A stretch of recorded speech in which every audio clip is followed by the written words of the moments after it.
Muy bien, ¿cómo están mis queridos hermanos? Realmente en este contexto que estamos viviendo todos, qué bueno poder contar con un medio tecnológico para poder mantenernos comunicados y también qué bueno es poder tener una lectura y una reflexión de la palabra de Dios para que podamos ser edificados, para que podamos cada día poder crecer en los caminos del Señor. Y es por eso que quisiera que podamos meditar brevemente en un tema que es las pruebas que pasamos los creyentes. Y para eso quisiera que me acompañen a leer en Santiago, en el capítulo 1, desde el versículo 2 al 8. Dice lo siguiente: Hermanos míos, tened por sumo gozo cuando os halléis en diversas pruebas, sabiendo que la prueba de vuestra fe produce paciencia. Mas tenga la paciencia su obra completa, para que seáis perfectos y cabales, sin que os falte cosa alguna. Y si alguno de vosotros tiene falta de sabiduría, pídela a Dios, el cual da a todos abundantemente y sin reproche, y le será dada. Pero pida con fe, no dudando nada, porque el que duda es semejante a la onda del mar, que es arrastrada por el viento y echada de una parte a otra. No piense, pues, quien tal haga, que recibirá cosa alguna del Señor. El hombre de doble ánimo es inconstante en todos sus caminos. Muy bien, y realmente si hemos leído en otras oportunidades el libro de Santiago, podemos encontrar muchas enseñanzas prácticas que nos deja Santiago para que nosotros podamos aplicar en nuestro diario vivir. Y una de estas enseñanzas, que es la que vamos a meditar aquí brevemente, es el enfoque que el creyente tiene que tener frente a las pruebas, frente a las dificultades que surgen en nuestras vidas. Y por eso vamos a empezar diciendo que las pruebas, en términos generales, son aquellas dificultades, contratiempos, que surgen de nuestro contexto, de algo que tiene cierto impacto en nuestras vidas. Y entonces es algo que nosotros tenemos que enfrentar, las pruebas. Y las pruebas son parte de la vida, no podemos evitarlas. Seguramente vos que estás oyendo pasaste por muchas pruebas y ten por seguro que vas a pasar por muchas pruebas más, ¿sí? Entonces, la pregunta en que podemos meditar en este momento es: ¿qué hacemos frente a las pruebas? ¿Cómo es nuestra actitud? ¿Cómo nosotros nos enfrentamos a las pruebas? Bueno, meditando un poco y pensando, nosotros podemos tomar diferentes actitudes frente a las pruebas. La primera actitud es negarlas, hacer como si no existieran las pruebas, y alejarnos de todo aquello que se parezca a alguna dificultad. Sin embargo, si nos ponemos a pensar, esta actitud de negarnos a las pruebas y no querer enfrentarlas es un poco ingenuo, ¿sí? Porque de todas maneras tendrá un impacto en nuestras vidas. Supongamos que vamos al colegio, a la universidad, o tenemos que rendir cualquier examen, y como queremos evitarlo, nosotros no nos presentamos en el día que tenemos que rendirlo. De todas maneras, tendremos un impacto negativo, tendremos una mala calificación. Luego, una segunda actitud que podemos tomar frente a las pruebas es victimizarnos. Victimizarnos es una actitud bastante común que a veces se toma frente a las pruebas. Ante la llegada de alguna prueba, nos encerramos en nosotros mismos y le echamos la culpa a la vida, a cualquier cosa, y no nos hacemos cargo de lo que estamos enfrentando, ¿sí? Pero eso es una actitud irresponsable. No podemos nosotros encerrarnos y tratar de que las pruebas de alguna manera se resuelvan solas. Tenemos que enfrentar las pruebas.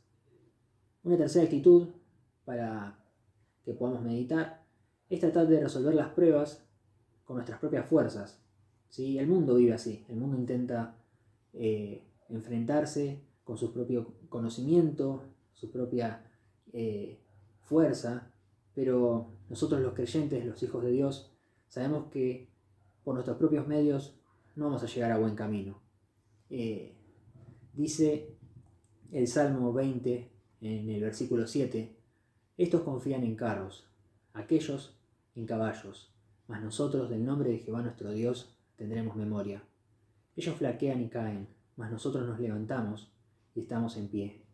Salva Jehová, que el Rey nos oiga en el día que lo invoquemos. ¿Sí? Un cuarto punto es el que ofrece Santiago. Santiago nos dice que tenemos que actuar diferente frente a las adversidades, a las pruebas. Dice que nos tenemos que gozar en medio de ellas.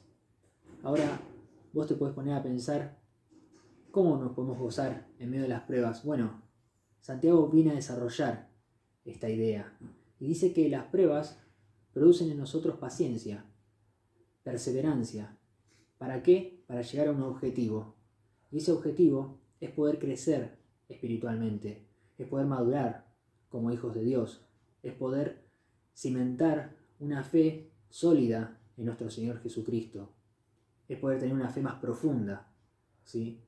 Entonces Santiago viene a ofrecernos este enfoque diferente, que no es negarnos, que no es victimizarnos, que no es tratar de hacer nuestras fuerzas, sino es hacerlo en la dependencia de Dios y, como vamos a leer, buscando siempre la guía de Dios. Para que tomemos un ejemplo sencillo, yo pensaba que las pruebas muchas veces son como ese service, ese control, chequeo que tenemos que hacer a los autos, a las motos, ¿sí? Cada cierto tiempo, que se verifica que funcione correctamente tanto la mecánica como las funciones básicas del auto, ¿sí? Para que si hay algo que no está funcionando bien, entonces se pueda corregir. Y a veces nosotros también necesitamos de esos chequeos, para que si no estamos bien enfocados en nuestra vida, si no tenemos la perspectiva correcta, a veces las pruebas lo que hacen es alinearnos, ¿sí? Para que nosotros podamos cimentarnos mejor en nuestra fe. ¿Cuántas veces hemos leído que en Mateo 6:33 dice: mas buscad primeramente el reino de Dios y su justicia, y todas estas cosas serán añadidas?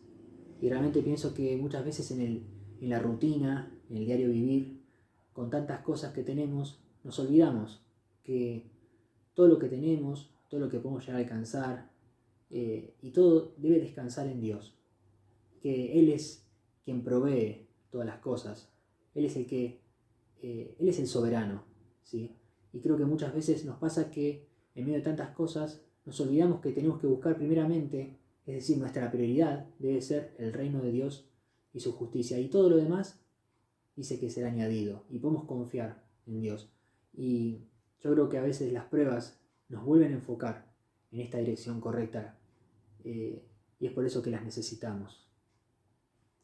Luego dice Santiago, como un segundo punto: y si alguno de vosotros tiene falta de sabiduría, pídala a Dios, el cual da a todos abundantemente y sin reproche, y le será dada. Muchas veces estamos trabados en medio de las dificultades, de las pruebas, porque no hemos acudido a Dios por sabiduría, porque no hemos dejado tal vez esta prueba en las manos de Dios, para que Él nos guíe, nos indique cómo proceder. Dios tiene una enseñanza detrás de cada prueba, pero esa enseñanza viene de la mano de nuestra dependencia de Dios. Y esto me recuerda a un pasaje que podemos leer en Daniel, en el capítulo 2, donde Daniel se enfrenta a una gran prueba. Y vamos a ver cómo él luego intercede y busca a Dios. Dice, vamos a leer en Daniel en el capítulo 2, desde el versículo 1. En el segundo año del reinado de Nabucodonosor, tuvo Nabucodonosor sueños, y se perturbó su espíritu, y se le fue el sueño. Hizo llamar el rey a magos, astrólogos, encantadores y caldeos, para que le explicasen sus sueños. Los caldeos respondieron, estamos leyendo ahora el versículo 10. Los caldeos respondieron delante del rey y dijeron: no hay hombre sobre la tierra que pueda declarar el asunto del rey. Además de esto, ningún rey, príncipe ni señor preguntó cosa semejante a ningún mago, ni astrólogo, ni caldeo, porque el asunto que el rey demanda es difícil, y no hay quien lo pueda declarar al rey, salvo los dioses cuya morada no es con la carne. Por esto, el rey, con ira y con gran enojo, mandó que matasen a todos los sabios de Babilonia. Versículo 13. Y se publicó el edicto de que los sabios fueran llevados a la muerte, y buscaron a Daniel y a sus compañeros para matarlos. Versículo 16. Y Daniel entró y pidió al rey que le diese tiempo, y que él le mostraría la interpretación al rey.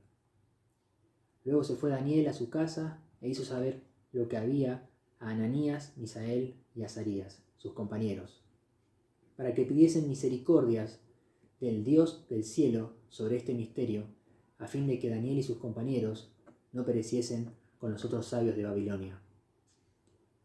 Entonces el secreto fue revelado a Daniel en visión de noche, por lo cual bendijo Daniel al Dios de los cielos. Aquí vemos un claro ejemplo donde una persona en una dificultad extrema, porque iban a matarlos a todos, acude al Señor para que el Señor sea quien resuelva el asunto. Empezamos leyendo de que fueron aquellos hechiceros, aquellos sabios, los caldeos, fueron allí a tratar de resolver el asunto y dijeron: esto es imposible, esto que demanda el rey no se puede hacer. Sin embargo, Daniel tenía una herramienta que ellos no tenían, que era la oración, que era pedir al Señor que les ayude en medio de esta gran prueba. Y en definitiva, el Señor respondió y le reveló el asunto a Daniel. Entonces, meditando en esta historia que hemos leído, nosotros también contamos con la herramienta de la oración.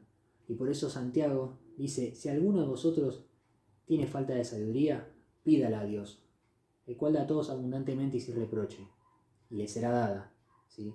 Entonces podemos confiar en medio de las pruebas en que si nosotros oramos y hablamos con Dios y le pedimos a Dios que nos ayude, el Señor nos mostrará cuál es la solución.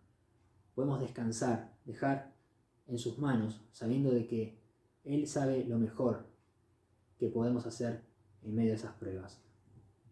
Luego continúa el pasaje y dice: pero pida con fe, no dudando nada, ¿sí? Con fe, sin dudar. Y es cierto que que en toda relación, la confianza es lo más importante, es la base, ¿sí? de toda relación, la confianza.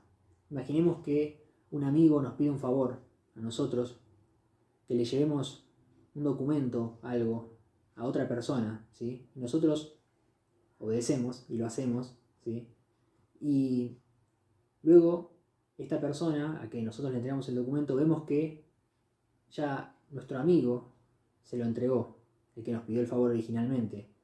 ¿Cómo nos sentiríamos nosotros, ¿sí? Si nosotros lo íbamos a hacer y lo terminó siendo nuestro amigo? ¿Se entiende el ejemplo? Esto mismo pasa cuando nosotros le pedimos algo al Señor, pero luego queremos resolverlo por nuestras propias fuerzas, por nuestra propia cuenta, y no descansamos. Muchas veces lo que más nos cuesta a los creyentes es esperar. Sí, esperar que Dios responda, esperar que Dios obre en medio de la situación, y muchas veces terminamos arruinando las cosas o no pasamos el examen, la prueba, porque no sabemos esperar, confiar en Dios. Y por eso es que dice aquí: pero pida con fe, confiando en Dios. No hay que dudar. Si se lo pedimos a Dios, tenemos por seguro que Dios se va a hacer cargo del asunto, y nosotros podemos ser guiados a través de las pruebas para llegar a una solución. Luego el versículo 7 dice: no piense pues quien tal haga que recibirá cosa alguna del Señor. Claro, si nosotros no confiamos en Dios y tenemos desconfianza, ¿cómo vamos a recibir algo del Señor si no descansamos en Él? Y dice: el hombre de doble ánimo es inconstante en todos sus caminos. Y cuando habla del hombre de doble ánimo, ¿sí?, se refiere a una persona que tiene un poco la mente en el mundo, un poco la mente en Dios, un poco la confianza en nosotros, otro poco la confianza en Dios. Es como estar en el medio, ¿sí? Es como a veces se dice, tibio. A veces confía llegan las pruebas y deja de confiar. Y no tiene un carácter constante en su diario andar, sino que depende de la situación. Y nosotros no podemos vivir así. Nosotros tenemos que caminar firmes, confiados en el Señor. Plenamente podemos confiar en Él. Y por eso te invito a que, vos que me estás oyendo, que en medio de las pruebas, vos puedas tomar este pensamiento. Si tenemos pruebas, nos podemos alegrar, como dice Santiago, nos podemos gozar. ¿Por qué? Porque sabemos que Dios siempre va a tener el control. Podemos confiar plenamente en Dios y si necesitamos, contamos con la herramienta de la oración para pedir a Dios su sabiduría, su ayuda, su apoyo en medio de las adversidades. Y también como hizo Daniel, que llamó a sus amigos para orar, nosotros también tenemos un grupo de hermanos que podemos orar los unos por los otros y podemos dejar esas cargas en las manos de Dios. Y sepamos que las pruebas son temporales, no duran para siempre, pero tienen un objetivo maravilloso, que es poder crecer en los caminos de Dios, ¿sí? Podemos perseverar y, como dice, para que seáis perfectos y cabales sin que os falte cosa alguna. Y es por eso que les invito a que podamos tomar, como dice Santiago en esta carta y expresa, que nosotros también podemos tomar este enfoque en medio de las adversidades. Que Dios les bendiga.